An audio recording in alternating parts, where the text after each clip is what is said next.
How are you doing? Dude, I'm alive. Yeah? I'm alive. That's the review? Dude, how long has it been since we've talked? I think like 2.5 weeks.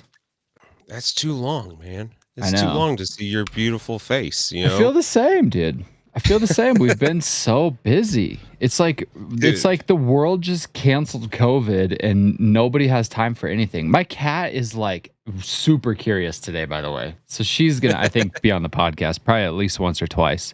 She just wants Hey, to sit and hang out. it's all about cat friends. My cat right now is in his like 12-hour coma. He'll wake up to take a poop right at the least inopportune time while I'm studying for work, and it'll make me want to vomit. Yep. Yep. Yeah. Well, what's your week been up to? Because like, if we start into mine, like I think it's one of those that like we'll be going for like 2 hours with the amount of stuff, and it will lead into our topic, and it's just been like let's start off with you first, because I know you got better impulse control when it comes to your words. Not always. Not always. always. Okay, so since we recorded last, let's see. I played in that 40K tournament. Yeah, how did that go? Did you come in last? No, I got 5th place. Fuck yeah. Yeah. Congrats. Thanks. Yeah, not last. That was the goal.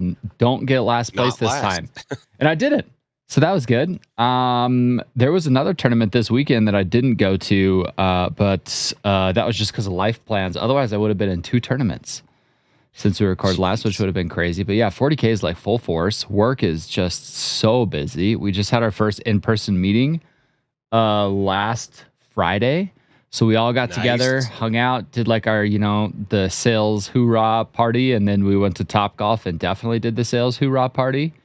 And then you guys like play ookie mouth to get it over with instantly and just like start spitting in each other's mouths for fun and be that's exactly what we did. I've missed you.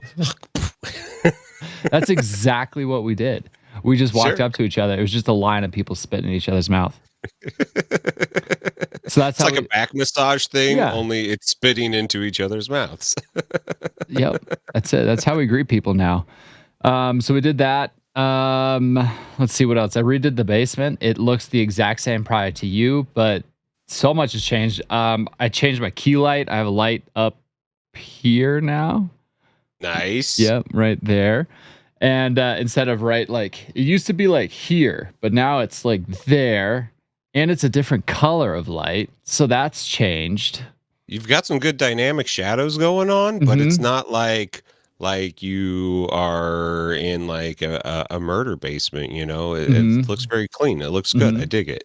So I did that, rewired everything, took a lot of old camera wiring out of my current setup because, I was running 4 DSLRs for my stream for some reason. And it's nuts. It's absolutely nuts. I celebrate it, but it's nuts. It was nuts. So I just have had excessive wiring just literally dangling from the ceiling since then. And like just my wiring management through my desk has been a nightmare for basically a year since I stopped streaming.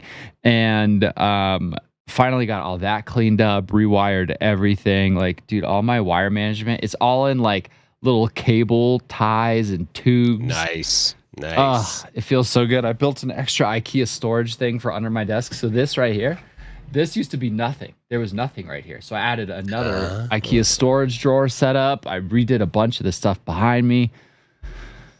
It's very clean. I dig it, man. It's been a busy couple of weeks, but mostly just like work, man. Work. Canceling COVID was bullshit. I don't know who decided to do that, but like everything's just happening again, and it's really cramping my style. It's cramping my steez, dog. Dude, last week my my in-laws came up to go to one to hang out with us, but also we were going to a charity event for cat rescue.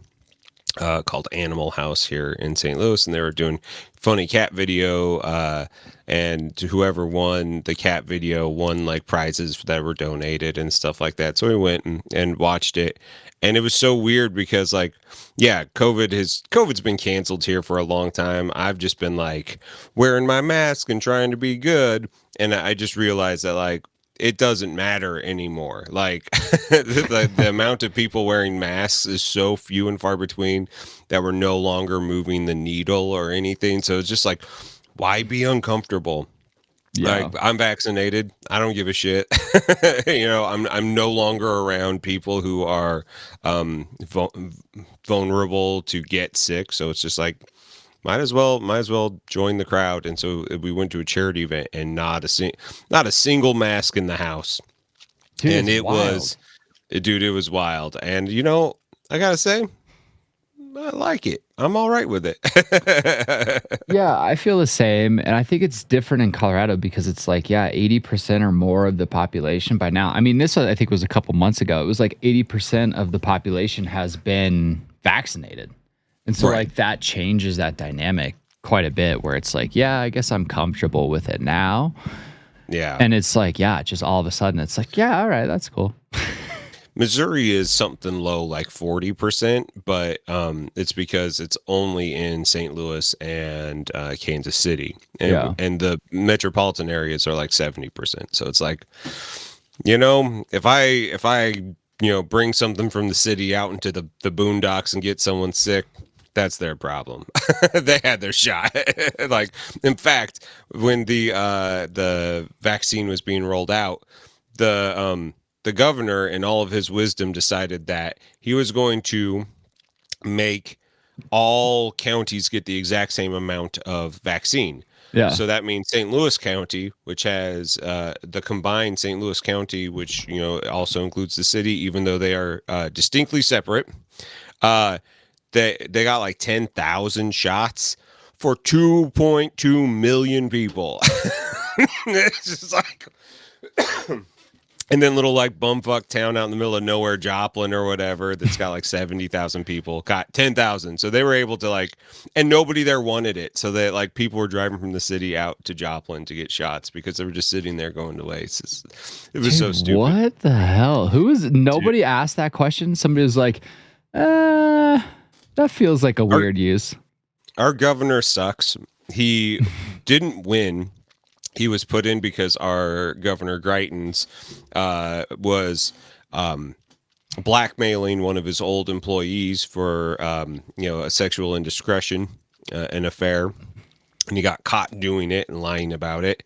And it's like felony blackmail. Like, he was doing like real shady shit. And so he resigned in disgrace, which is it felt really good seeing him go. You're just like, we hardly got to know you. Get the fuck out of here. But then this dude pops in, and I mean, it's so early in the morning that I don't even remember his name right now. That's how much he just bothers me.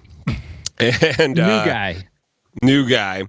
And then we had like 3 years with new guy, and then somehow new guy manages to win the election, and I was just like, God, I can't even be mad at him anymore. He won fair and square. Like, this guy, like, before I was just pissed at him for being shitty, and now somehow he manages to win. God damn it. Yeah It's a interesting thing. I don't know, everything just went back to normal. Everything's busy again. I am just completely slammed trying to figure out how to navigate like any sort of shreds of having time to, do hobbies, to do commission work and still have a job, balancing all the rest of my life, spending time with my wife and all those other very important things. It's like, how does all that work now? I feel like I'm just like, how do I keep this all balance while keeping some sort of a important, keeping the things that have become important to me over the last couple of years like on the forefront of my mind without completely losing the time involved in them. Like, because I know it's not the same amount of time than peak COVID, right? Peak COVID, I was like, I have so much time for this shit, and now it's like I know I have less, but it's like, how do I still keep some? So it's just trying to navigate it. It goes back into my summation that we can do whatever we want in this world, but we can kind of only do one thing that we want. Like we just don't have the time to do it all. And so it's all just like a balance game. And for jack of all trades like us who are in social butterflies, the dilettantes of the world, like I think that you dedicate as much time as necessary. I know that that's like a total cop out, but it's like, I don't know how much time you got. Well, I've got this much time and this is what I want to do right now. So, I'm a big fan of not punishing myself for enjoying, my time the way I want to enjoy it. This is my cat just saying hello. Oh yeah. At first I was a little afraid that we were going to hear like a crashing of models, like, just like the cat doing the knock things off the counter. But no, this is pretty good. Like, it's just like, I want to check this place out. She only does that with stuff like pin cap lids or like wrappers of like candy. She'll like knock those off shelves all day, but she's like, she's not that interested in my miniatures, which is either the best or meanest thing about her. I can't quite figure it out. She's like, you don't even care enough to break my shit. You meanie. You don't even think these are interesting, you dick. That's really funny.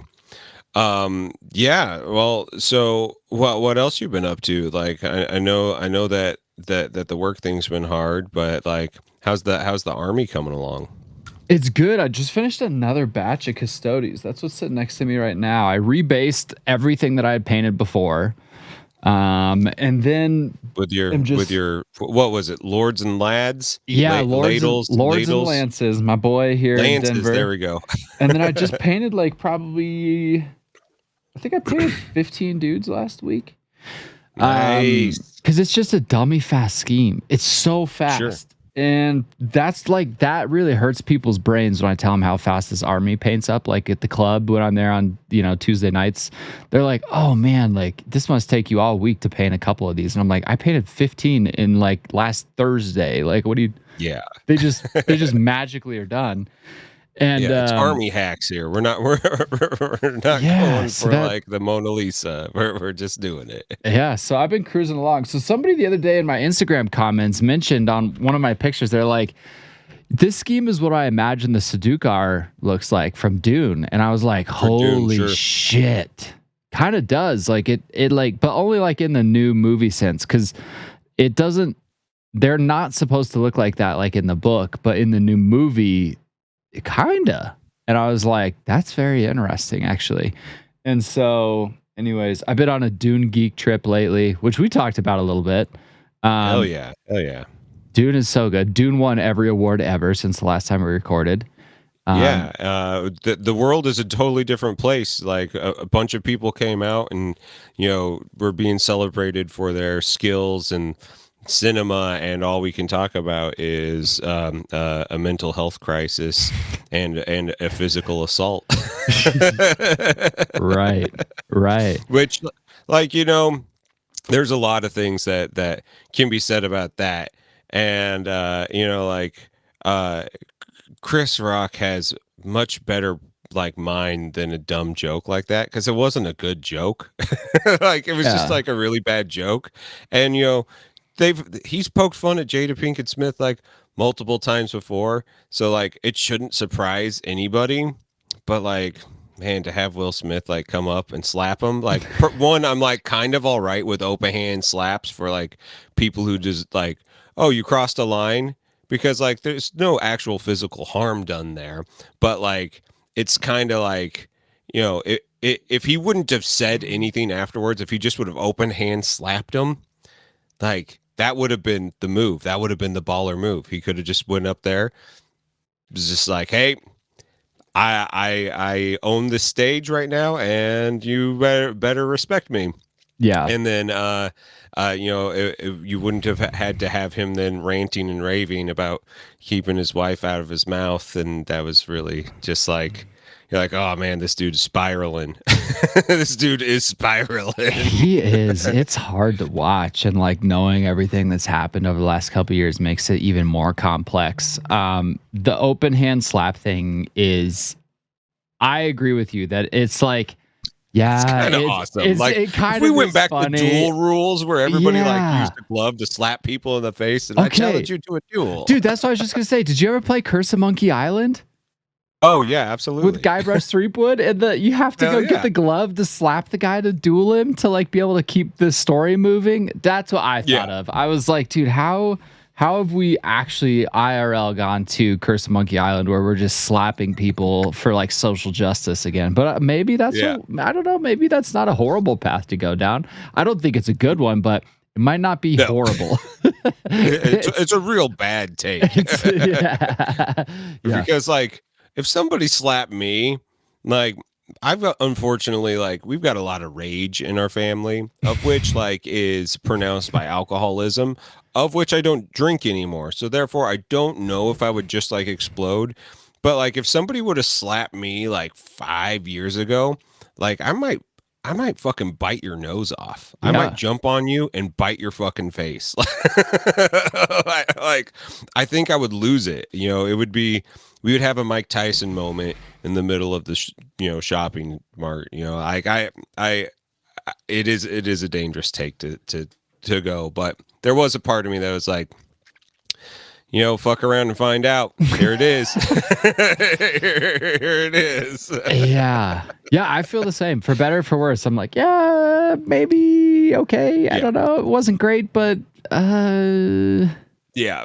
But also, like, I don't really care about, crimes of the heart. Like, I don't know why everybody's so obsessed with, the starfucker aspect of our society. I'm just like not into at all. It just doesn't make any sense to me. And the fact that we're like, I'm like, I don't know, guys. Like, it seems like, when I see stuff like that, like instead of seeing like a cool story of Kanye West going nuts, like I see like a mental health crisis where one of his friends needs to like sit on his chest until he passes out, and then like get him some therapy, and like that's what like with like Will Smith having an outburst like that. Like I'm also a big fan of like letting women stick up for themselves. It's not like Chris Rock came out and like punched her in the face or something like that. Like it's just a word, and then let her if she wants to kick his ass, let her kick his ass. Like that's totally fine with me. And that's what I would have rather have seen, because then it would have really mattered. But like I don't like 2 seconds before he slapped him, Will Smith was laughing. Yeah. Until he looked over at his wife and was like, "Oh, I shouldn't be laughing at my wife's disease." We need to bring back celebrity deathmatch, but in like a very real non-claymation way, and like let these people cage fight to sort it out. I feel like that's the only way to fix where we're at with celebrities. The problem with that is you'd only have Bull from, remember all those really bad video game movies like House of the Dead and stuff like that? Bull is the only person who really wants to fight anybody. You'd have Kanye West wanting to fight Pete Davidson for no fucking reason, and it would be a real nightmare, because you'd be like, oh, the only people who want to fight, like, they're just nuts. Yeah. And they won't fight the people like who want to fight. They want to fight like, fairly innocent people. Yeah. And then the worst part is you'd have the Jake and Logan Paul would both be in the mix and would obnoxiously be winning their fights. And you'd be like, how is this guy? How, dude? Like, I just saw this morning that they're going to line up, I think, one of the Pauls with Conor McGregor in the next like year. And I'm like, dude, if this guy beats up Conor McGregor, fighting sports are over. Like, it's done. Yeah. Like you can't keep allowing this to happen. Yeah, it's embarrassing. Dude, I have gone down the worst YouTube rabbit hole. My algorithm is so fucked up now. Like I watched one of these like the rise and fall of videos, and I kind of forgot that like YouTube's as old as it is, and that we've had like three waves of creators now. We've had the early ones. We've had the mid 2010s where like things were, like we're out of the acapellas and the song remixes of everything and the auto-tuned videos, and we're into like starting to get into the cult of personality pretty heavy. And now we just have like this whole new class of creator on there that I don't think the platform ever knew how to handle. And so I was watching like all these old people where I'm like, oh yeah, no, I remember this guy, like Shoe Nice. Like I always thought that name was stupid as fuck, and I always was like super like concerned about his alcohol consumption as he'd like drink an entire bottle of whiskey in one shot. And like he's a total fucking monster now. Like a homeless jerk who just sits there and like just his whole life had totally derailed because of his YouTube antics. And because I've got into the YouTube drama algorithm, it doesn't show me anything that I actually want to see. It just shows me like real toxic negative stuff, and I'm like, ooh, like I forgot. And like the amount of fucking like sexual predators in them, like guys like going after 15-year-old girls and shit like that, all these like pretty fucking douchebags that I didn't like then. I'm like, man, the world was not ready for YouTube, but YouTube was ready for the world. Yeah. So you're just being fed a bunch of Keemstar bullshit videos right now? Dude, I watched a bunch of like, Keemstar from vengeance to manipulation, videos. Fucking Keemstar is the worst. Dude, he's such a fucking turd, the worst. And there's a bunch of them where you're like, okay, I can kind of see where you're coming from that, but then you just like, you're not a journalist. It would be like you and I being like, oh, we're going to catch this guy, but we don't fucking know what we're doing. We shouldn't be allowed to do that. Just like all the like internet sleuths who's like, we're going to solve this fucking murder, even though like they don't have all of the evidence. They don't have all the case is like, still being worked. And so they're like, oh, this motherfucker killed this girl. And like, he's like, I was in Mexico at the time. And you're like, nah, but we're pretty sure you're going to do this. So we're going to harass you for forever. Like, we shouldn't be allowed to do this. The fact that you and I can talk like this is nuts. The fact that people will listen to it or watch it is nuts. Yeah. And like, thank you all for subbing and dinging that bell.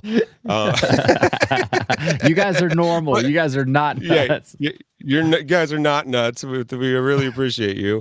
I'm just sitting back like, man, we weren't ready for social media. We weren't ready for the internet to be this. And like in a normal lifespan, you have like the terrible twosomes and all that stuff. It feels like the lifespan of an adult, or a child moving into adulthood. We are like nowhere near. Like we might be nearing like preteen status as far as like our development of where we're at in social media and things like YouTube. And it's really disturbing and a little depressing to be honest. I was just like, so I need to figure out something. Maybe just like totally F-bomb my entire like watch history and get a hard reset on the algorithm. I need to do something because it's I can't spend another day at work today listening to this toxic bullshit anymore. It's actually starting to affect me. Dude, you know how you hard reset your YouTube algorithm that I found out the hard way is there was some clip and it was fucking Mizkiff. Do you watch any Mizkiff or know who Mizkiff is? The streamer? I don't think so.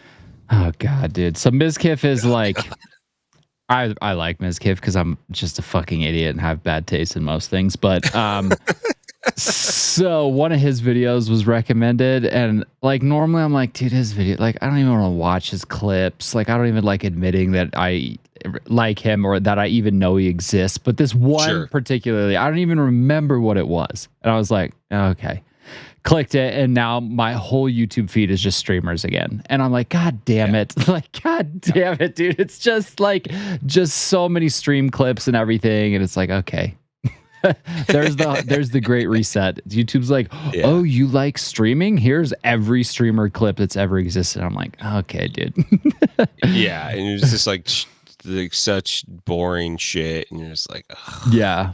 I'm not that into this. Like, I watched the problem is like the guy who I like to watch who plays video games on YouTube, Northern Lion, he just finished playing Elden Ring.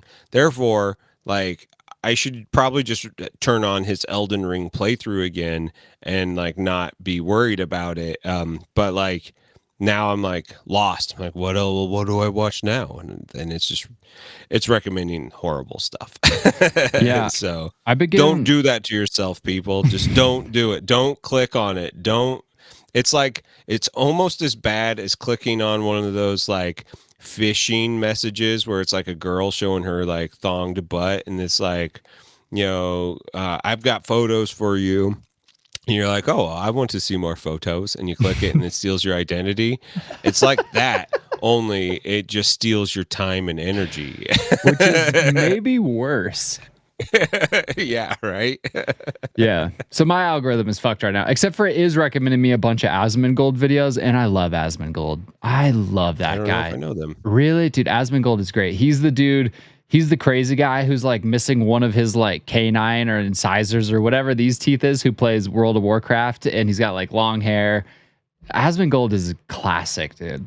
Classic. I'll send you some Asmongold clips. He's actually, I can't get enough Asmongold ever. So that is a benefit of the hard YouTube algorithm reset that I accidentally did, is now Asmongold is all over my recommend page, and I'm like, I'll watch that guy for sure. Yeah.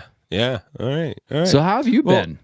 Yeah, well, let's do a two for here. Let's talk about the topic real quick for this week, because all of my stuff goes into this topic. Okay, and besides working, which actually kind of goes into this topic, it's really bizarre. So last episode we talked a lot. We had a spicy episode. We did, which I was like nervous people were gonna like be like, oh, I don't know about this shit. And maybe some people were, but they weren't vocalizing it. But I got more comments in like private chats and, more discussions in the Discord about that episode than on previous episodes. Everybody's like, oh, that's such a great show. Like, I love what you guys are doing. This one, like, people were like, oh, this hit me right in the feels. and like the algorithm and just like playing to try to have some sort of like internet relevancy is really difficult, and mentally is extremely draining, and is something that I think that we all need to, like I said, we haven't quite figured out where we are at in the internet life. And so like I highly recommend unplugging. Like, I got my Digimon X. I've been taking care of Digimon instead of like scrolling Facebook and doing shit like that like I hate, and it drives me nuts. In the last week, let's see here, I finished my model of Ava 01, and now I just need to get it on a plinth. But I went through and I added, I don't know if you can see this here, I added fluorescent pigment to it, so like all the edge highlights actually glow in the dark too. And so it can kind of have this whole different life on a stand.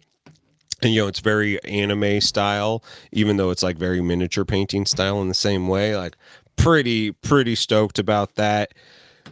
Really, what we talked about last week, was like what it's like to get back to a friend, like an old friend that you haven't visited in a while.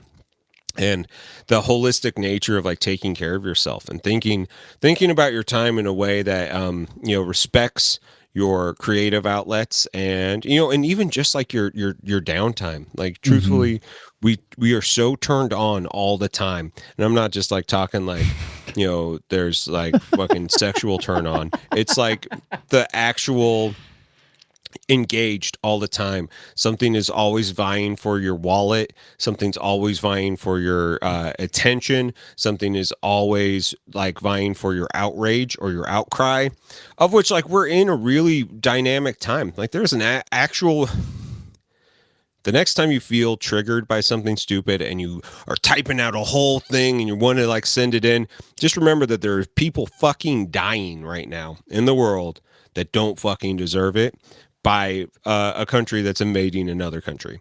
and that your life actually doesn't suck, and that you're really actually not that mad at it. like there are things happening in this world that are so emotionally crushing that truly I encourage and I implore all of you to protect your fucking emotional spiritual energy. And part of a way to do that is to get back to the basics. Get back to the things that you love. What's that song by Matthew Sweet? You need to get back in the arms of a girlfriend, and it's all about like, it's all about like getting back to the basics. And I'm all about taking, just shutting it off, like walking away. Like I hadn't watched the news in so long because I was tired of the just everything sucks, and that like total self spiral that I was doing all the time over it. And when truthfully, my life is going better than it ever has. Like, I passed my first semester of college with 39 credits. Whoop, whoop, whoop. That's insane. That's a year and a half of college, I believe, for reference, isn't it? One third of my bachelor's degree I did in basically 4 months. Like, that's nuts. That is actually insane. Congrats. That's huge. Thank you. I already have passed my first class of my new term.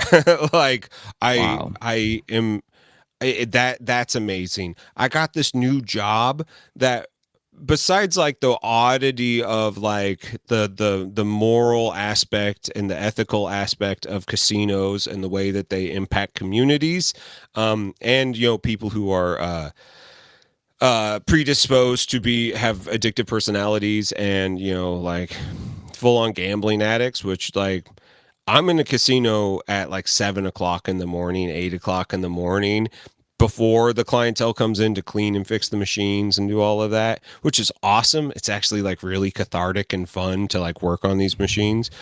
The second the tables do open, people are there. Yeah. And like, they've got like a great sense of humor. They love talking with the people at the tables. Like, it's their community. And like my ex-business partner was very much like that. Of course, he had the means to be able to not like be in abject poverty because he had it under control. But like, he's an introvert that could, for like a couple hours a week, be an extrovert at the table, where he could just sit down and talk with people and have it not matter, have small talk actually worked for him, like, and I kind of celebrate that. I loved watching him do it. It's like, I don't think it's all bad, because I've seen the good and the fun that it can do. And man, when you hit it and you make some money, it's kind of awesome. So like, that job, while it's a little frustrating because like I can't legally work in the state of Missouri until my gaming license come through. So I'm like sitting here like studying machines and like going through like tests that this company's put up. It's like remarkably fun and very enjoyable, but it's also like all I want to do, like, I love repairing arcades. I love doing shit like that. It makes me feel good to fix stuff. That was one of my favorite parts of picture framing, was the like restoration and repair of picture frames, because like, it made you use your brain and you were engaged. And even though it's the same thing every time, it's not the same thing every time. And so, like, I really had missed that. And like, and just work in general, I had missed working. And, so being able to work for the last 2 weeks has been awesome. It feels so good to get out of the house, to move again. Like, I don't know, like, I had neglected the thing that I like to do, and I like to work. I don't have kids, and I like to feel productive. And if you leave me without a schedule or a reason to do stuff, I emotionally spiral. Like, I was not in a great zone. There was just a lot of internet drama going on at the same time too, that I couldn't shut off. I couldn't get away from it. And the second that I was able to like refocus on work, school, suddenly all that stuff just like, it's just like, oh, get this burden off my back, throwing it away. And like, and I got back to the things that like really made me happy. I think that it's so key to think about your life in a way that and I get that, we have the privilege to be able to do that. We have the time, we have the money, we have whatever. But like there are things in this world, like even with no money, that can give you a purpose. Like say you don't have a whole lot of money. Back when I had like no money, my wife and I like we volunteered for like all sorts of art organization things. One, so we could get into stuff for free and see cool stuff, but also to do something really nice with our time, and like to see people being charitable and, realize that everything's not as toxic. There's all sorts of ways around your situation to be able to enjoy life better and more fully.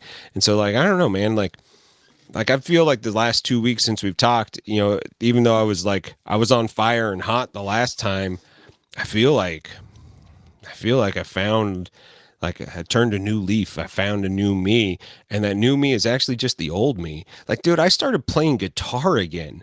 That's awesome. I like hated playing guitar for like 10 years, and like I'm enjoying it. It's frustrating. It's hard, but I'm like, oh, I remember I used to be good at this, and it triggers all this like cool endorphins, and it just makes my world less toxic by getting back to an old friend, to get back in the saddle again.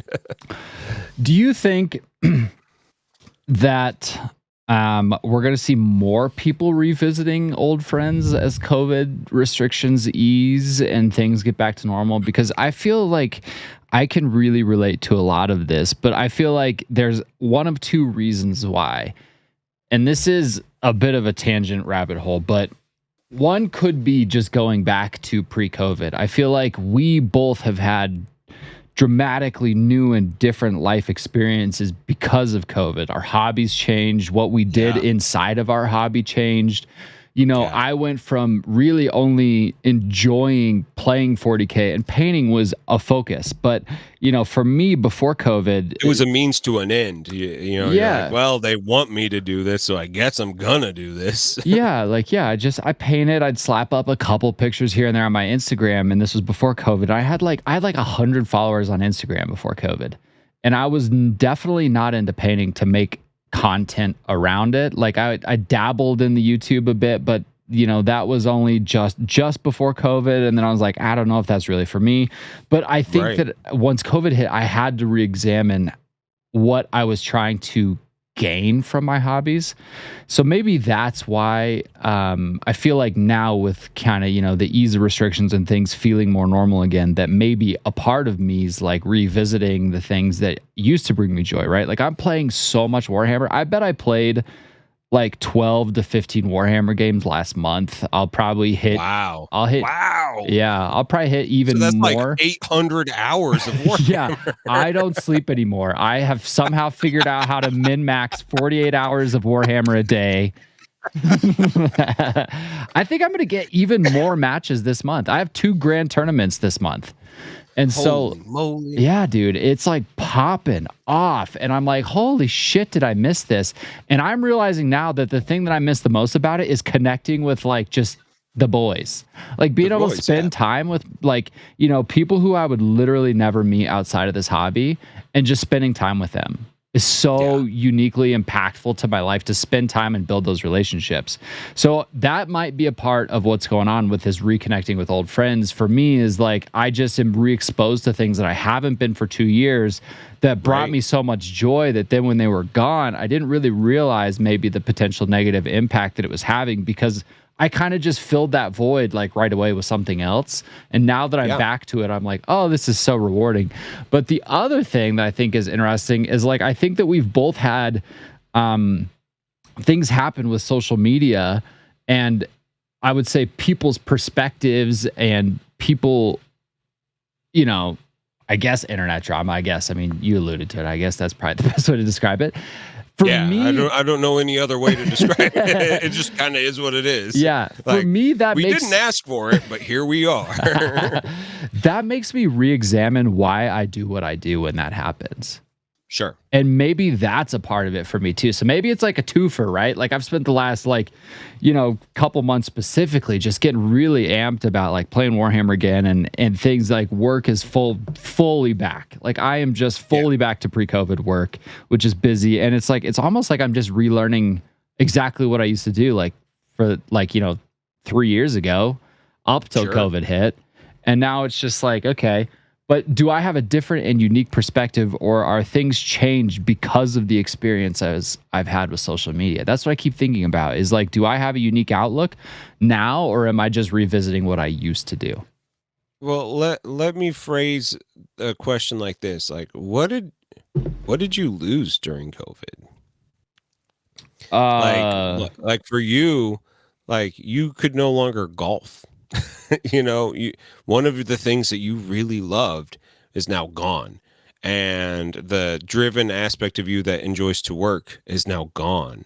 And so you like were like, well, there's now this like big hole in my soul. And like I already do this thing that I really like. And so you leaned hard into the thing that you already really like and had really cool gains from it, built a whole new community, and like actually became a part of something that wasn't part of your like hobby before. Like you were only on the gaming side of Warhammer, and now like people are going to be messaging you for the rest of your life trying to fucking figure out how to get your grim dark aesthetic perfect. And like that's really exciting because not only did you do something for yourself in that, but you gave ideas and inspiration to people who you didn't even know. And like that brings value to people's life. And I think that shit is like super important, like I know it feels weird and like it hasn't always been fun and sometimes it's been downright painful, but when you think about the positive aspects of what this last year, oh man, my guy just pooped. This is just like Digimon's pooping all over the place. The other day I had 7 poops. I was like, what just happened here? Yeah, sorry, I lost my train of thought there. Yeah, I think that the benefit far outweighs the negative, but in some aspects, you have to look at like the natural ebb and flow of a hobby. Like you can't, if all you do is one thing for forever, is it really even fun? Is it just something, like I've talked about this before, Aleister Crowley talks about, the only real magic, the magic of dilemma, is the magic of free choice and will. And so if you aren't using your mind to actively look at the thing that you're doing, you're just doing it out of habit because it's what you do, whether that's smoking a cigarette, shooting heroin, drinking beers, eating tons of food and fucking dessert and bags of gummy bears. That's my problem, gummy bears. Basically anything gummy. Same. Whatever it is that you're doing without without thought, and you're just giving into like the primal impulse, you are no longer thinking as a human. You're basically an animal at that point, and there's nothing magical about what you're doing. You have to consider, is this thing even fun? Is the time that I've put into it, does it line up with the life that you have now? Because sometimes it just flat out doesn't. Like I loved doing close-up card magic. I was bad at it, but I loved doing it. But at a certain point, I realized it's like I hit the wall that made sense for me to be like, actually, I don't need to do this anymore. Like we got Ruth Ann Chochi into the Magicians Hall of Fame. We went to Vegas. We got to meet fucking David Copperfield. It was great. Like what a cool thing. But then like, and not every hobby has that like beautiful ending. You can't like always put a bow on it and put it away on the shelf to be pulled out again at a later date. Sometimes it's bad, but there's always something else to look out on. Video games. A lot of people, like got super into video games, and now they're like looking at the world and being like, I need to get out of the house again and maybe go on a hike. Maybe the people who got into hikes are like, man, I'm actually kind of tired of going on hikes. I need to play a video game. Like, I am sick of walking up this hill. Like seriously, when I see people running, I'm like, do you even like your knees? Like, come on. Yeah, it's so I don't know. I feel like I'm in this weird place where I'm revisiting what I used to do, but I've got this weird new perspective about it from the experiences that I've had. So it feels like I'm revisiting an old friend, but not really. It's like I'm revisiting an old friend, but like in a new place, which is very interesting. Like I think So it's like an ex-girlfriend, and you're like, maybe this is a thing, maybe, but yeah, and you're like kind of playing with the right. idea of like, maybe we're gonna get back together. Right. But they have the same name and the same color hair for some reason, and you're like, Yeah. Did you get bangs between here and there? Are you okay? Yeah. So it's interesting. Like my experience playing Warhammer is different now than it was before COVID because of what's happened since COVID. But on the table, it's the same thing. You know, the addition of the game has changed, which is a whole different conversation. But at the core, what it is hasn't changed. But it's my experience is different because sometimes people just know who I am when I play them, which is very interesting. That's a weird new experience that I'm still trying to figure out. And the other thing is, I think that I have a much deeper appreciation for what's actually happening that I didn't before. Like, I think that I know the emotional impact that that this game has for me to just be able to like spend time connecting with people, both doing something that we enjoy. And it's the types of people that you would never meet. You would never hang out with this person. You would never know them for any other reason. Like I would never cross paths with this person ever, but we have the same hobby. And I don't know, I feel like I have a whole new appreciation for how important that is to both of us during that match. And I don't know, I feel like although I'm revisiting an old friend, it's totally different, but in like a much better way. Well, I think that you just have like a perspective on what you were doing. You know, like that was one of my favorite parts of playing Warhammer was like one week I'm playing a cop, and the cop, he played Ultramarines. He was the boys in blue, and you know, really played with the military like mindset of a police officer. It was very interesting. I got to, excuse me, I've got all these hiccups right now.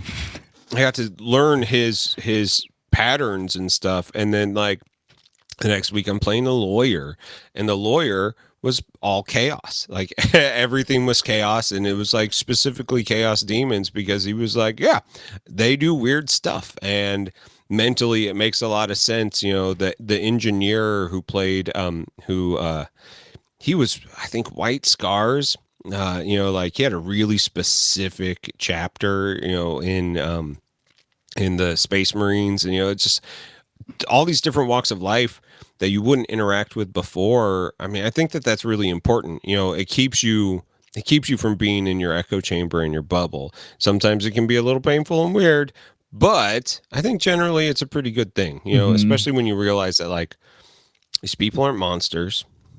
These people aren't, you know, bad guys. And, you know, just because you might not have complete aligning ideas doesn't mean that you can't see eye to eye with a human and, you know, meet them halfway, you know, and they'll meet you halfway. And, you know, I think that's something that's really important in this world that like we totally lost in COVID. Like the outrage mentality. And I don't like using cancel culture. I don't like using the social justice warrior. I think all that shit's like real reductive and shitty to say. But I think that like we leaned really heavy into outrage. And like I was talking with my mother-in-law this weekend, and she always is trying to bait me into some sort of fight. She just is. And Mallory finally got to see it. And she's like, she is constantly coming after you. And like, there's stuff in my father's past that sucks, are not optimal. You know, like alcoholism, histories of abuse, you know, that like on paper, if you read it out loud, you're like, God, this guy was a monster. And truthfully, he was just a guy doing the best that he could. And she kept on being like, trying to like, you know, and saying that like, I should feel mad at my dad now. And I'm like, no, I actually have a better relationship with my father now than I ever have. It took 2,000 miles to do it, and it took 16 years of being away. But I have a really good relationship with my dad. And it's because I can talk about those things that hurt. I can talk about the pain, and we can, and sometimes it's just not even worth bringing up because like he doesn't even remember it. It's one of those things that like something that was damaging to me, he doesn't even remember. And 30 years later, what are you supposed to do? You can't make right for 30 years. It just is what it is. So it is our responsibility to grow thicker skin, understand that we survived it and moved on. And like I realized that I no longer want to just be mad anymore at people, and people who like I think have done things wrong and probably should be called out. I'm kind of like, but maybe not. Like, who am I? I'm not a fucking judge and jury, and I think we all got way into that during COVID. we all got on a high horse, and truthfully none of us even fucking belonged on a high horse. Like we're all just people. And so I think for me, like getting away from the outrage that happens in isolation. Truthfully, I think it's the outrage of isolation is what we're all combating, and it hurts all of us. And getting back into something that makes sense, getting back into something that is warm and it's like sunshine, like strumming a guitar again. And I got this little mandolin guitar, small, because like I want to be able to like throw it in my car easily, take it out to a park, maybe even ride on a one wheel with it. I didn't want a big acoustic guitar. Oh shit! Yeah, one wheel mandolins content in the future, by the way. Dude, I'm thinking so, and so like, and it's tuned an octave higher, so it is the exact same as a regular guitar, just a soprano. It's higher, and I strum like my favorite chord is A minor. It's beautiful. It's edgy. It's sad. I love it. And I strum my first A minor on it, and just like that, like sound, it hit me, and it's different. It's something new, but it's still the same. I was like, oh man, like what will this new tool give me? What will the new future of this be?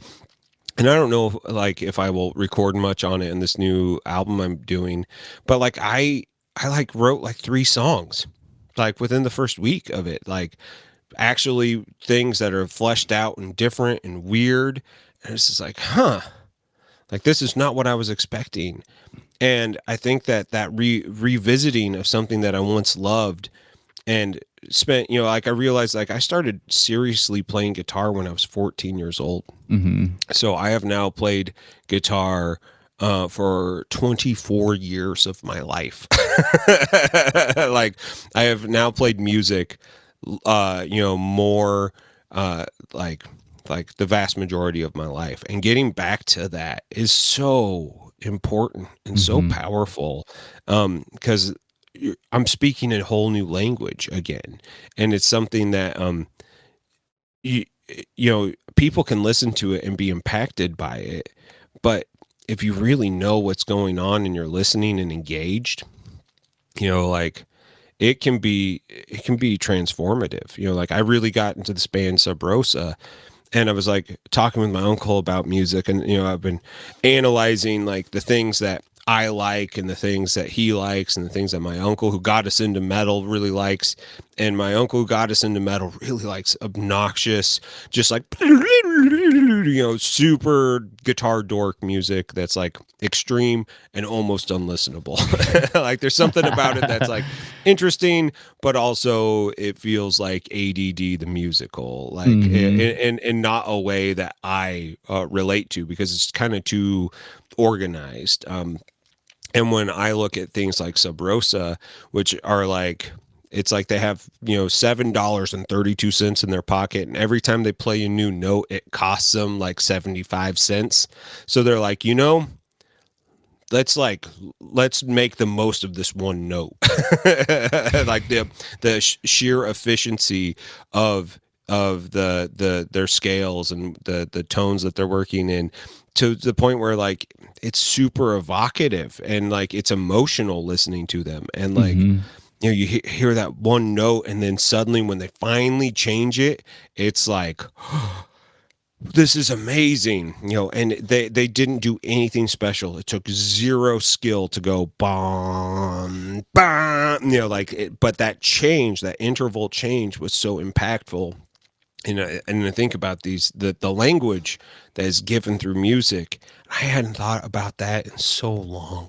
I hadn't thought about the way music makes you feel when you're actively like everything that I was doing with synthesizers it was evocative, but because it's kind of more generative and doing it, and I felt like a pilot, like I felt detached from that aspect of the music. When you're actually playing it, you're like thinking about what that means, and you're learning songs, learning old Rolling Stones songs, learning Sarah McLachlan. Oh my God. Possession. I learned Possession on guitar. Like, that's a sexy song, but when it is sung by a guy, it is no longer sexy. It is actually kind of scary. The lyrics of the chorus are, I will be the one to hold you down and kiss you so hard, I'll take your breath away. After that, I'll wipe away the tears. Just close your eyes, dear. That is hardcore. That is a fucking hardcore like lyric about possession and obsession. It is dark and it's intense. But when you hear Sarah McLachlan singing, you're like, I want a girl to do that to me right now. Nobody is asking a guy to do that to them right now. Yeah. The list of people who are like, please do that is 0 or 2. Somewhere in between. It's less than 5 for certain. So, like, I know that that's kind of like a weird tangent, but like these are the things that come from revisiting something that you were well versed in, the conversations of what it means to do it. And like I think it is really important to revisit things and get back into the saddle again, get back up on that horse and ride it on that dusty trail until the next stop that it makes sense to get off. Because the cool thing about old hobbies, old habits, old stuff, as long as it's healthy, they always are there. Like it's always something that you can come back to. They aren't mad at you that you've been gone for a while, like that's the best part about hobbies. They don't sit there and look at you and be like, why did you leave us? It's not like your Digimon that's like covered in 7 poops. It needs you right now. Like the guitar will be there. Right. Like the only time the guitar won't be there is if like you lose both of your hands. And then at that point, I've seen videos of people learning guitar with their feet. And, like if it's important to you, you'll figure it out. I watched a video of this guy. He was born with a spine disorder, and he plays Street Fighter competitively, and he plays with his fucking mouth. And like, it's incredible. Like he just puts like an Xbox controller up to his face, and he like chins it and lips it. And like, it's insane looking. You're like, how is this possible? But he like wins tournaments. And like this one guy was talking shit on him, and he just like, he cleaned the house, like totally wiped the floor with him. I was like, damn, this dude loves this video game. That's awesome. Yeah. It's super. I don't know.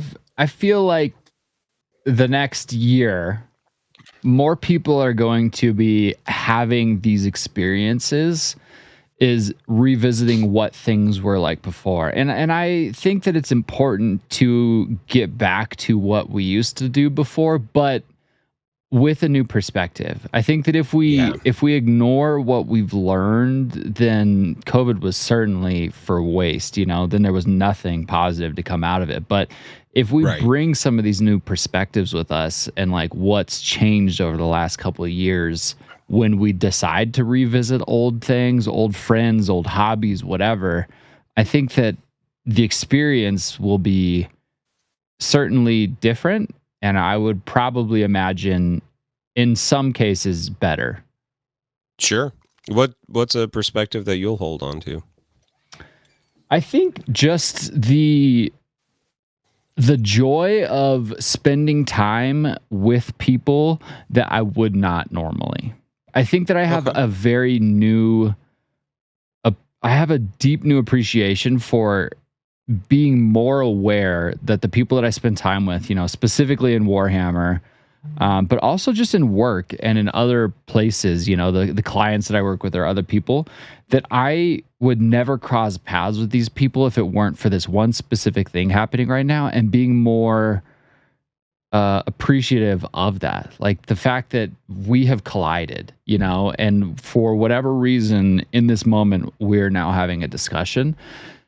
And that's something that I think that I didn't really notice or appreciate before COVID, before these things just weren't possible. It wasn't possible to get Sure. together and hang out or to get to know somebody in person like that. And now that it's happening again, I think I have a new appreciation for it because it's happening again. It's somebody that I would never spend time with, whether it's here or something that's happened since COVID is, I've made painter friends around the world. And that's given me a unique perspective. I was painting in Discord the other day with Calf miniature painting. And I was like, dude, isn't it weird that we paint together on Discord? Like we would never hang out. Like I would never even know that you exist, but our paths have crossed in the Grimdark on Instagram painting scene. And now we're friends. And now we can just hang out and virtually paint together, which like, what the hell? That would have never happened before COVID. And to me, that's, I don't know. I just have a unique new appreciation of the potential for interacting with people that I wouldn't have. I think that I would have interacted with them, but now I think I'm noticing it. I'm like, we would have never interacted. And I can appreciate that now about the time that we do share. So I think that's probably the primary perspective, whether it's in the hobbies that I'm a part of or in work or just in life. I think it's just appreciating the fact that where you are at any given point in time, somebody else, if they're there, they have a different perspective or they're a different person than you, and that it's very interesting to spend time with them. Yeah, no, absolutely. I really miss having that community. But I think my takeaway is something that I didn't know that would be a thing, is that I should probably trust my intuition a lot more. like I walked out of COVID, you know, this last 2.5 years, like I said, we're year three post pandemic, where we had our year zero, year one. This is actually, if you start at zero, this is year two. Well, we start at one in the United States. This isn't this. Everything starts at one. We don't think about zero. That's too existential. Mm-hmm. So we're walking into year three of this pandemic, and I realized that like my intuition of people and things and time are actually pretty accurate. Like, again, my mother-in-law was trying to kind of bait me into like weird feelings and saying something that she can like pull a fight on, because like my business and partner and I, like, we ended on good terms, but there was like a moment of real intense hostility from both sides, of which like it caused me to like get physically ill. That's where my kidney issues happened. Like, I didn't sleep for 3 days, just started going crazy. My body was like, and we're gonna get you real sick, and you actually need to take a month off. Mm-hmm. And so like I sat down with that stuff, and I realized that like this business, that like it's his family's business, and like even though I had claimed it as my own, being there, which is part my problem, like that I claimed something that I never really had a right to. um I was able to say, even though I love this, I love my friend more, and I would rather have a friend than a business, because truth be told, like, I love picture framing, but that is like a zero sum game. Eventually, like you will outlive the competition, or you'll just burn out. And I fucking burnt out. I outlived the competition and then burnt out. Like I hit that wall after 11 years.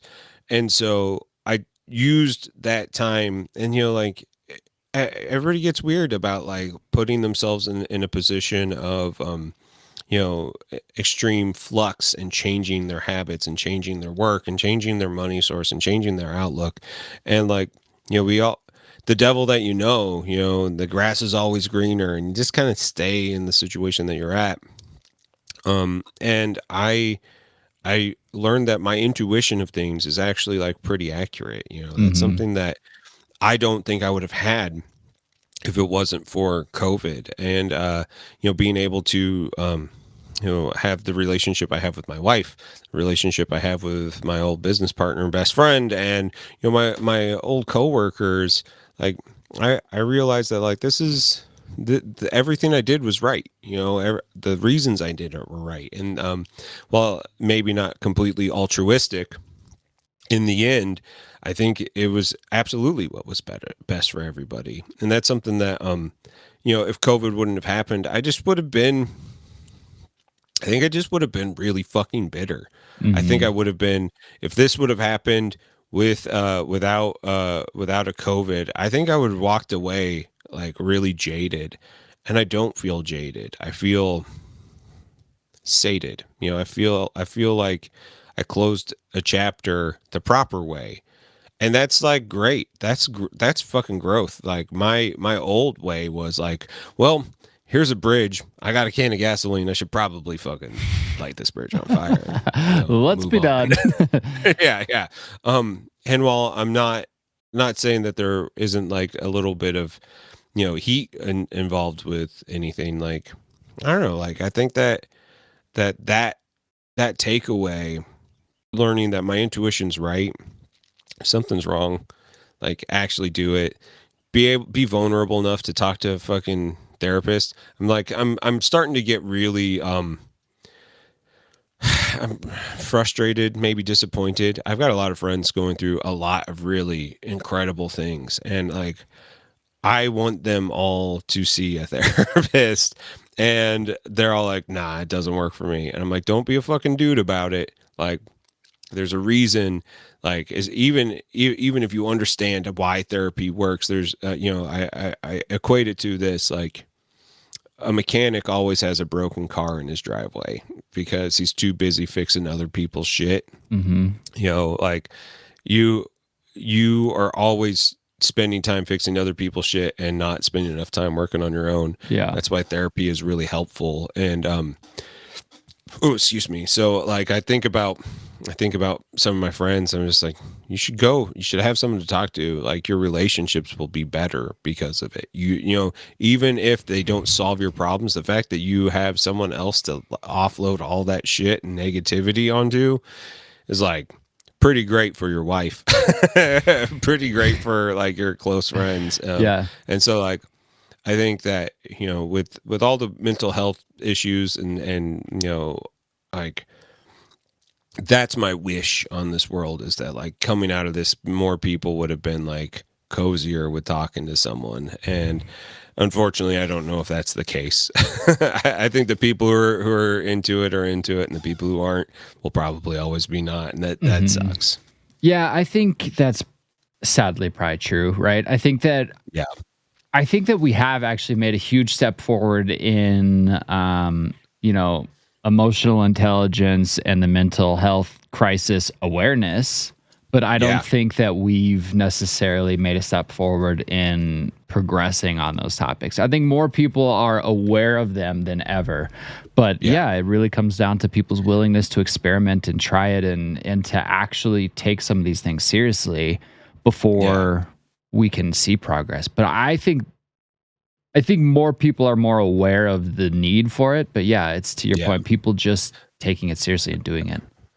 I think one of the sad things that I saw a lot during COVID is like, because of my mental health issues, this is the reason I am the way that I am, and which is a really good way to understand the way somebody does. It also like doesn't excuse really bad behavior. And like, and I think that like the internet is they're their attention span's a little too short, so they give people passes when they, like, your behavior is still pretty shitty. Like, just because you're in a bad spot doesn't mean like you can't be a decent human being. So like I would always encourage people to, like, before they hop on someone's mental health bandwagon, like either do a little bit of research or just like don't hop on anybody's mental health, bandwagon. I'm in this zone now where I'm like, that's your journey. Like I'll be here on the sidelines, but if you're being shitty, just because you're having a mental health crisis doesn't mean that I have to fucking celebrate your fucking mental health. This isn't a race to the bottom to see who's the worst, because like, guess what? You're going to win that one. Like, my game is, take care of myself, be supportive, but like, I'm no longer getting into the internet shit of that. Like, it just doesn't, it's too dangerous mentally and too dangerous, just like publicly, the way that it changes. You're just like how did the landscape shift? Like when did we say that this behavior is okay? Like that's stuff that I've really like walking away from, like, with COVID, for going, like, that's weird. This is really weird. This is not what we signed up for in the beginning. And so I don't know, that's another thing I've learned, and especially like taking time to revisit old friends will give you perspective on the new stuff. Like, your old stuff will make you think about where you're at now, and like, are you really happy with it? Like, maybe you're not. Like, I miss streaming, but I'm too busy to stream right now. I just, like, I can't do it. School is too much, work is too much, and saving whatever little bit of hobby time I have just for my own, like, mental recharge. It's just the way that it is. Like, I have to protect this, and I have to protect this. I'm pointing, bad radio, pointing to my head. I have to protect my head, and I have to protect my heart. Yeah. Because, I'm a fixer. I'm a person who wants to do things with everybody all the time, and I just can't. And the older I get, the more obvious it is. And the old me is informing the new me, like, oh yeah, there's a reason why you didn't do this beforehand. Totally. I think it's really important to understand that line where, because I feel the same with streaming, right? Like, I think that I'm very critical of streaming, and I have been on this podcast quite a bit about, I don't know, look out, there's a bunch of things. It wasn't for me. And I think that there is a handful of things that I miss about it, but it's just not. You were very good at it. Thanks. You were an expert of entertaining people while entertaining yourself. And I think that's all that's the key. Streaming really is. Yeah, if you could talk to yourself for 2 hours, then you could stream. But it's like, I don't know. Like, there's definitely the biggest aspect of it is I don't have time. It cannot fit what I need.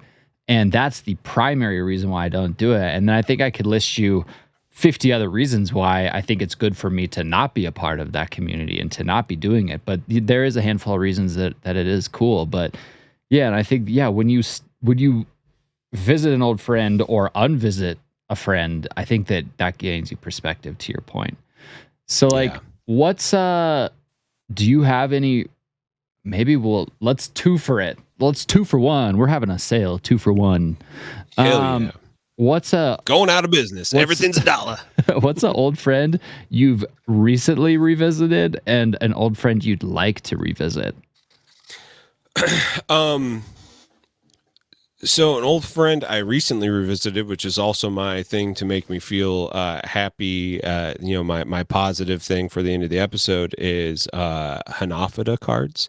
My love for, I don't even know what that is. So it is a Japanese card game that the Yakuza made. It's called Koi Koi. And the cards are really interesting. They are like super thick on cardboard, and they're small. And instead of numbers, they're flowers and like, poetry, poem scrolls and things like that, and animals from the culture of Japan. I started getting back into that because like I love part of the reason that you love war games is because you get to be on the other side of a table of somebody and do something for hours. That's, this like thing that you think about, and you build an army and you're building this narrative in your head. It's fun and engrossing. I don't really love that aspect of the game, but I love playing games with people. So like the actively playing games is great, but kind of like building the list, doing all that fucking nerd shit on the way up. I'm like, and like things like Magic the Gathering, it's too much for me as well. Like sometimes all you need is a deck of cards. I love playing cards and I love stuff like that. I love board games, things that are like small. That's why I like small skirmish war games, because you don't have all of that building.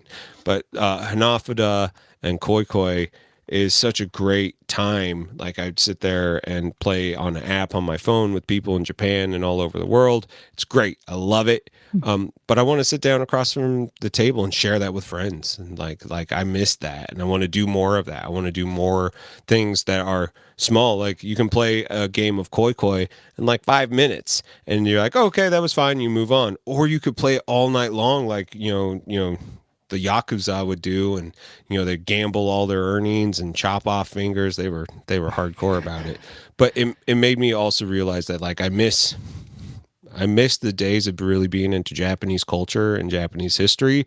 Part of my 40th anniversary, my 40th anniversary on this earth, my 40th birthday is I want to go to Japan.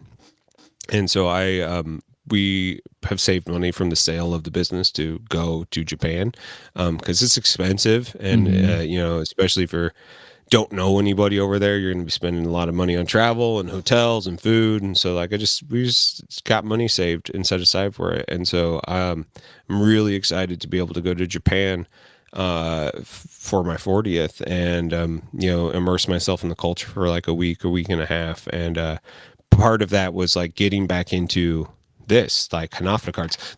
These are made by Nintendo, by the way. This, like, I don't know if you can see that on there. Like, this is what made Nintendo in like the 1800s, I think 1889 or something like that. Okay, yeah. Yeah, so that was like their thing.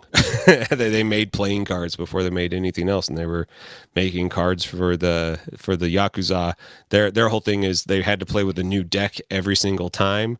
So they just bought cards like crazy from Nintendo. Yeah. Which is pretty cool, actually.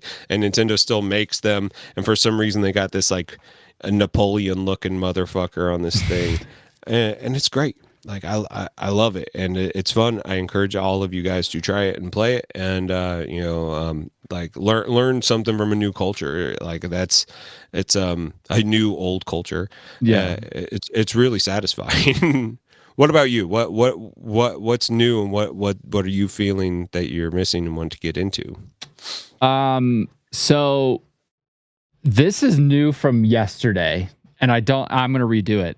But I started painting a larger model. Oh shit. Yeah. What is that? It's a 3D print from Bestara Miniatures. But like it's like this like weird like inquisitory looking dude, bro.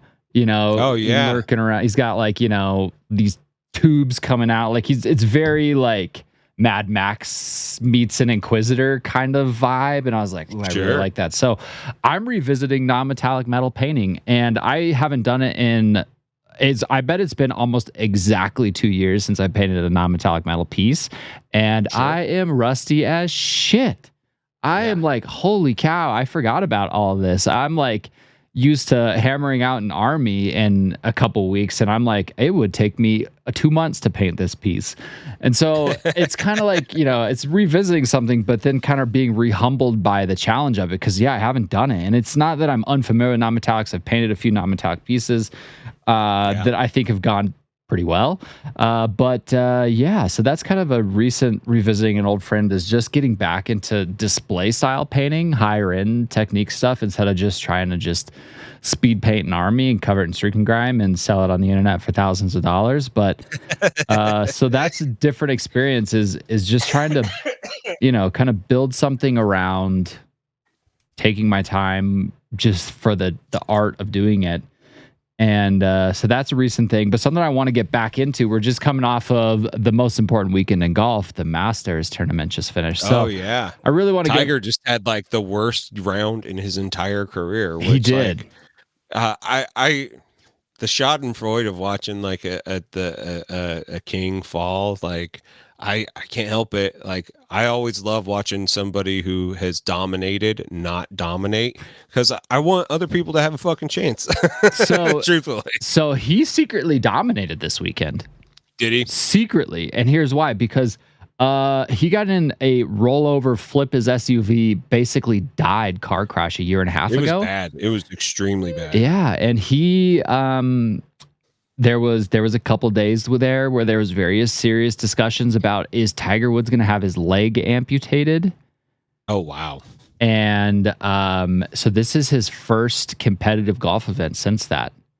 And he made the cut. So he made it to the weekend, which means he was in the top half of the field. He was in 10th place after the first day. So yes, he did not win. He did have the highest scoring single day he's ever had this tournament, but in a weird way, he won that tournament just by being there. And like, just especially making it to the cut was such a huge deal.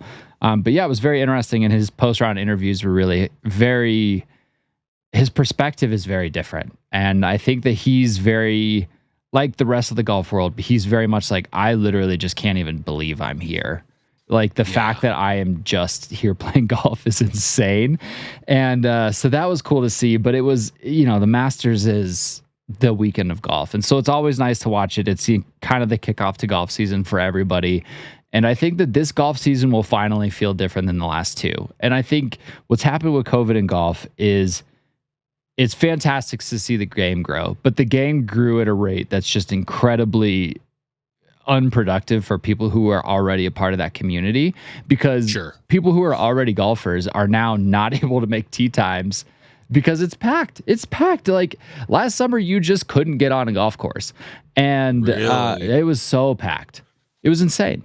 And it's a lot of that came from peak COVID, when there was like only about 4 things that you were allowed to do, and golf was one of them because it's outside. It's outside. You're always 6 feet away from somebody else. There's no way you're that close. And so it was kind of like almost the perfect COVID activity, which blew up the game. It was more popular than it's ever been among people wanting to learn it, just get outside, find something to do, which is great for the game's longevity. But it is very hard on the infrastructure in place to grow that rapidly when it's a declining industry and all of a sudden it's booming. The infrastructure is not set up for that. So there's not enough courses to house that many people. There's not enough people with foresight in the golf industry to have a smart booking system. Making a tee time is literally, I could go on a 45-minute rant about how horrible making a tee time is in the city of Denver's website. It is awful. It is so archaic. And there's just, we have a public golf course in Forest Park here, of which like I go ride my one wheel in when the weather's really nice. Like the park is close enough that I can ride there and I can ride around and come home. And when it's nice there, and even when it's kind of not nice, just the amount of people playing golf was at more than I've ever seen there, which is kind of interesting. And there's been new developments in golf. What's the one where like it's kind of like lacrosse, but it's also golf, and you like fling the golf ball? I've never seen that. You never seen it? No. It's basically like fast golf. And you run down the field and you hit it and you fling it, and so it's just like speed golf essentially. It looks awesome. Maybe it's called field golf. I don't know. I was like, see, now that somebody's thinking that I can get into. So like, run through it, speed golf. That's what I'd like to get back more into this year. Like I think that we'll see the hardos that want to stick around after COVID golf to really play this season out. But I'm hoping it gets a little bit more toned down, and I'm hoping that some of these golf courses have had the last 2 years to adapt to make it a more friendly player experience again. But I'd really like to spend more time just back on the course, just back out there. And I think it's more conducive to my job as well. Like golf plays really well into my job. So there'll be more of me out there, which is going to be good. It's just going to be an interesting retransition back into it because I really haven't played much the last couple of years. I've played a handful of times. My boss is my direct supervisor, is way into golf. And I have never once ever thought it would be fun to get into golf because I've never had a reason to. I've never had like that, like, I should go out and schmooze somebody and like play a thing. And now I'm kind of having this moment of like, I could see myself playing golf because like I think politically it makes sense to you can't expect everybody to meet you on your level. You have to sometimes go to them. And I think just knowing the way that like he barely gets to have any free time to do anything, if like I could do something like that and like give him the hobby that he likes, like I think that would be a gift to a manager, like beyond anything else like that he would like beyond just me just doing my basic good job. Like that would be the thing that would be like, I really needed this. And I think that would be something that I would sacrifice my own time for, just because I think that I like learning new things. I like trying new things. Why not? Yeah, it's from a business perspective, it is certainly a language that's important to learn because it is its own thing. It is its own unique hold in the world of business that it'll never leave. And it is something that even if you are not interested in playing it, it's important to know why it exists and why it's important to people. I actually had this discussion on Sunday. Some of my wife's aunt and some of her friends came by, and they were asking. They're like, they were talking to me, and then golf came up, and they're like, "You seem like way too chill to be into golf." And I'm like, "Well, golf is the chillest. Like golf is it." And they're like, "Well, what is it about it?" And it's like golf is like art, like in a very cheesy way it is. And it's the closest game that resembles life that exists, like you are literally playing against yourself. And I think that there's a great saying about golf and why it's so much like life, that you get good breaks from bad shots and you get bad breaks from good shots. And that's life. Sometimes you hit the perfect shot, and if you hit it too perfect and you hit the flagpole in the air, your ball will bounce 40 yards in the wrong direction. Right. And you hit a perfect shot and you're brutally punished for it. And that's why it's so similar to life. And I think that's what I think is so important about business and the relation to it, is that it's like you have these experiences where you did everything in your power and it went completely sideways, and then you have to react to it. Then you still have to get up and hit another shot.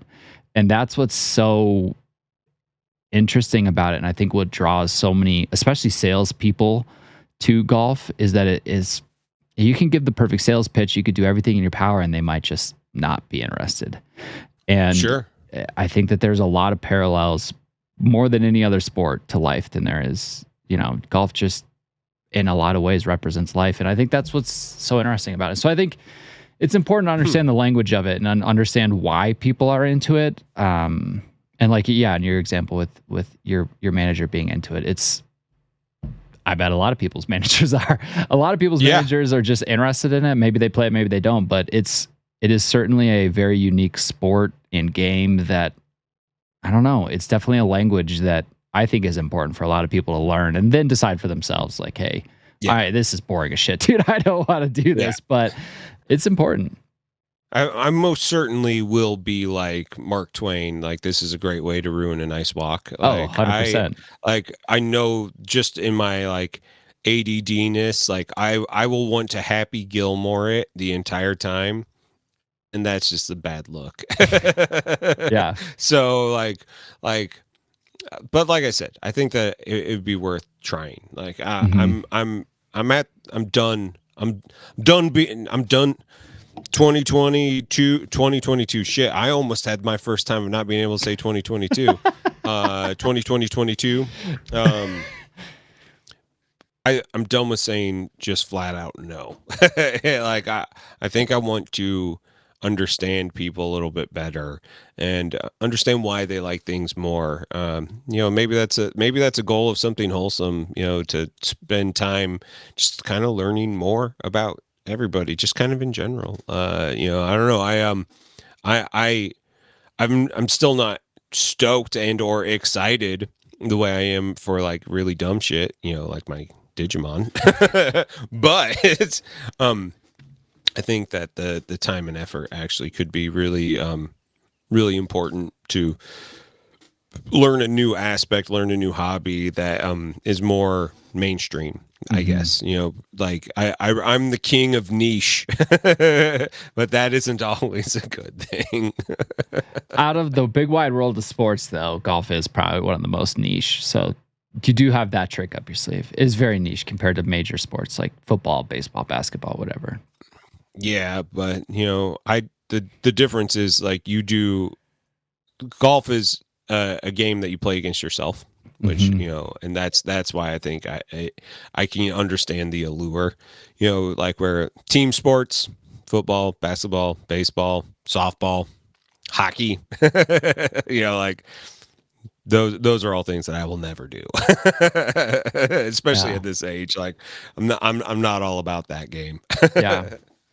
Yeah, it's super interesting. So that's something, I'd like to spend more time committing to and actually getting back to this year. I feel like there's been a lot of roadblocks and barriers the last couple of years that have made it, as good as it is for the game to grow the way that it has definitely made the player experience worse. So sure, it's good and bad, but I'm hoping this year things will calm down a little bit, or at least the courses have adapted better to the boom of business. But that's putting a lot of faith in a bunch of old white guys to figure it out. So yeah, and it's don't do that. Just don't do it. Yeah, that's the other goal of 2022 is stop believing old white guys. And they don't know what they're talking about. They don't know what they're talking about, and they'll give you a lot of promises that get you part of the way there. They don't have a great track record. Yeah. And well, I guess it depends on who you ask. Some of them have a great track record, but only if you ask people with the same track record. Right, exactly. It's very self-fulfilling. Yeah. So you kind of mentioned it a little bit, but is that what you're the most excited about, is kind of repicking up some of these cards and these card games again? I just want to actually have people across the table from me. I want to play games with people. That's something, like since I don't drink anymore, and like one of my best friends here, like I don't quite fit in their friend circle anymore. Plus, one, when you already have like an established friend circle that has like 3 or 4 couples, it's adding another 5 or 6, adding 2 or 3 more new couples to it becomes crazy, and it's just like too much. And they all drink, and I don't, and so it's kind of like I would rather. I have friends that really don't drink, and I would like to do more things with them. I work with one of them.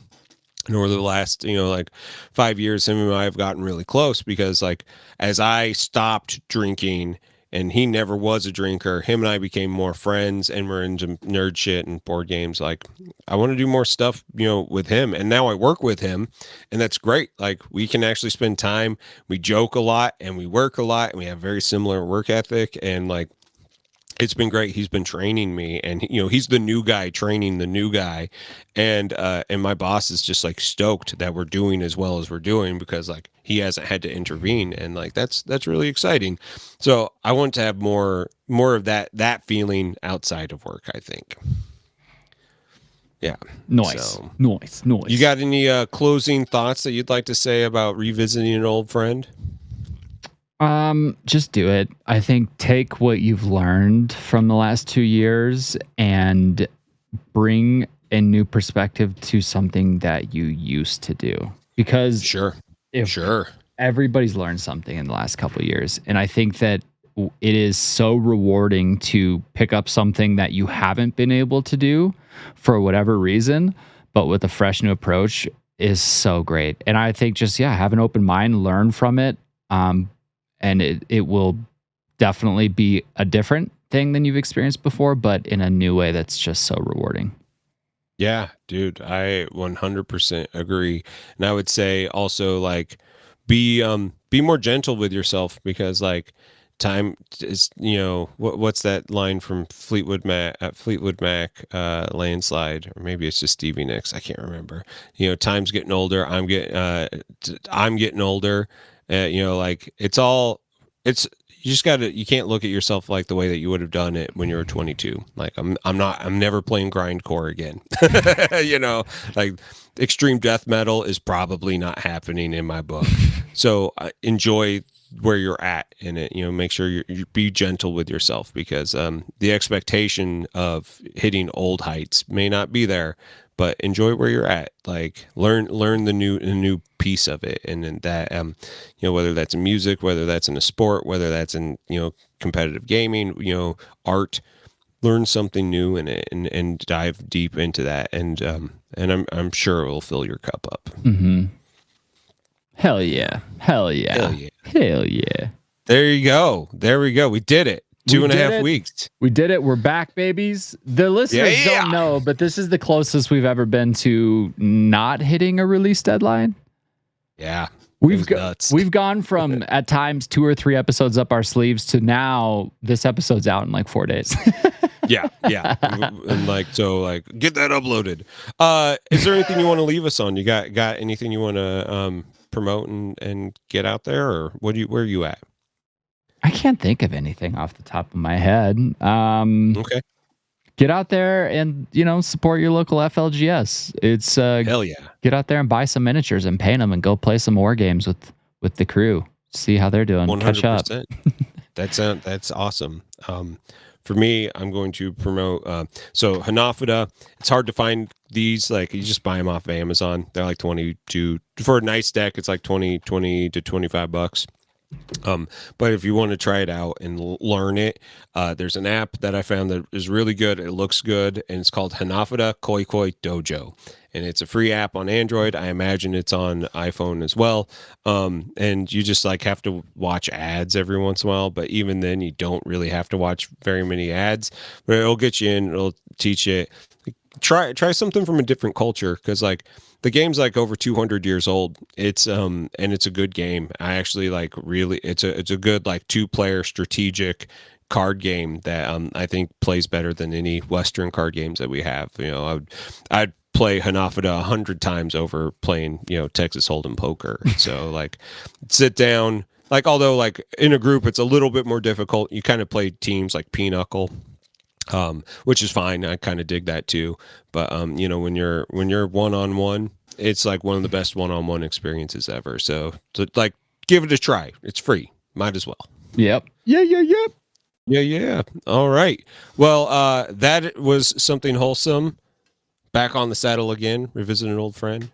Thank you so much, Trenton. It's been great hanging out with you. Always a pleasure seeing you, Heath. I've missed your beautiful face, man. Missed yours, man. It's been we're going to get back to it. We're recording all the time.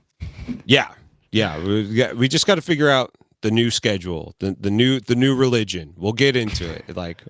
Give this thing a couple more weeks of this toddler figuring out how to walk on its own. We'll get it. Yeah, 100%. Yeah. Well, right on, buddy. Well, I'll catch up with you soon. Yeah, man. Bye. Bye.